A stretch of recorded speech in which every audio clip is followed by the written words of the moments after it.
بسم اللہ الرحمن الرحیم نحمدہ ونصلی علی رسولہ الکریم۔ ناظرین اعظام، السلام علیکم ورحمۃ اللہ وبرکاتہ۔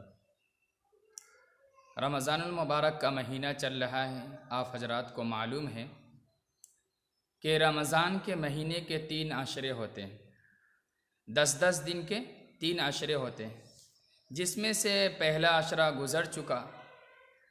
پہلا عشرہ رحمت کا ہوتا ہے، دوسرا عشرہ مغفرت کا ہوتا ہے، اور تیسرا عشرہ جہنم سے نجات کا ہوتا ہے۔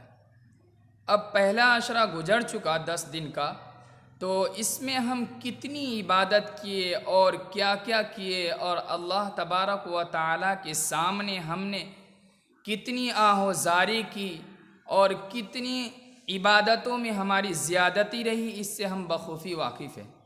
ہم خود اپنے آپ اندر جھانک کر دیکھیں کہ ہم نے کتنی عبادت کی اور کون کون سی عبادت میں زیادتی کی۔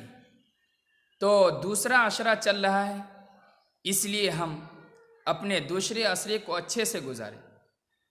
پہلا عشرہ ہم سے صحیح نہیں گزرا، کوئی بات نہیں، اللہ تبارک و تعالی غفور الرحیم ہے، رحم کرنے والا ہے۔ اس لیے اللہ تبارک و تعالی کے سامنے ہم اس طریقے سے دوسرے عشرہ کو گزاریں کہ پہلے عشرہ سے اچھا ہو، کہ اس میں ہماری مغفرت ہو ہی جانی چاہیے۔ بتایا جاتا ہے کہ دوسرا عشرہ مغفرت کا ہے، تو کیوں نہ ہم اپنی مغفرت دوسرے عشرے میں کروا لیں اور تیسرے عشرے میں جہنم سے نجات کروا لیں۔ تو اس لیے ہم اپنی عبادتوں میں زیادتی کریں، تہجد کی پابندی کریں۔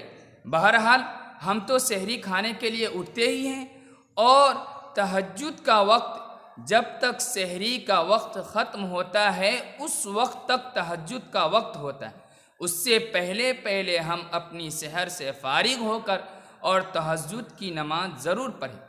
12 رکعت ہے، لیکن نبی پاک صلی اللہ علیہ وسلم کی زیادہ تر 8 رکعتوں پر پوری زندگی میں زیادہ عمل 8 رکعت پر کرتے تھے، اور 8 رکعت کی پابندی تھی۔ اس لیے کم سے کم 8 رکعت ہم پڑھیں، اور نہ ہو سکے تو کم سے کم 4 رکعت بھی پڑھیں، اور اس سے بھی نہ ہو سکے، اس سے بھی کم وقت ملے تو ہم کم سے کم 2 رکعت تہجد کی نماز ضرور پڑھیں، اور سنت و نوافل کی زیادتی کریں۔ ہم اچھے سے رمضان کو گزارے، اس طریقے سے گزارے کہ رمضان المبارک کا مہینہ یہ پچھلے جتنے بھی گزرے ہوئے رمضان ہیں سب سے بہتر گزرے۔ اس میں ہم کو پورا وقت مل رہا ہے، نہ ہمیں باہر نکلنا ہے، نہ کہیں جانا ہے، نہ مارکیٹنگ کرنی ہے۔ اس لیے ہم پوری وقت اور پورا وقت ہم اپنا عبادتوں میں لگائے۔ اور دوسری بات کہ ہم اپنی مارکیٹنگ نہ کریں۔ ہمارے علماء کرام نے بھی اس بات کو سمجھایا ہے اور پھیلایا ہے کہ عید کی مارکیٹنگ ہرگز نہ کریں۔ اسی پیسہ سے ہم غریبوں کی مدد کریں اور غریبوں کا خیال رکھیں، پڑوسیوں کا خیال رکھیں۔ اس لیے کہ نبی پاک صلی اللہ علیہ وسلم کا ارشاد ہے کہ وہ شخص ہم میں سے نہیں جس کا پڑوسی اس سے خوش نہ ہو اور اس کی پریشانی سے محفوظ نہ ہو۔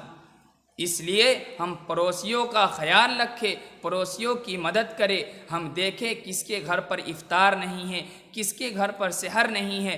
اس لیے کہ نبی پاک صلی اللہ علیہ وسلم کا ارشاد ہے کہ جو شخص کسی کو افطار کراتا ہے تو جتنا ثواب اس کو ملتا ہے اتنا ہی ثواب کرانے والے کو ملتا ہے، جتنا ثواب روزہ رکھنے والے کو ملتا ہے اتنا ہی ثواب روزہ افطار کرانے والے کو ملتا ہے۔ اس لیے ہم اپنے پڑوسیوں کا خیال رکھیں اور ان کی مدد کریں، جس طریقے سے بھی ہو، جان سے مال سے کم ہو سکے تو ایک کھجور اور پانی کی ہی افطار کرائے، لیکن پڑوسیوں کا خیال رکھے اور ہم عید کی مارکیٹنگ ہرگز نہ کرے، ہرگز نہ کرے۔ اس لیے ہم اس بار اپنی عید کو سادہ، بالکل سادہ اور سادگی کے ساتھ گزارے اور پڑوسیوں کا خیال رکھے اور غریبوں کی مدد کرے، یتیموں کی مدد کرے۔ اللہ تبارک و تعالی ہم سب کو عمل کی توفیق عطا فرمائے۔ السلام علیکم ورحمۃ اللہ وبرکاتہ۔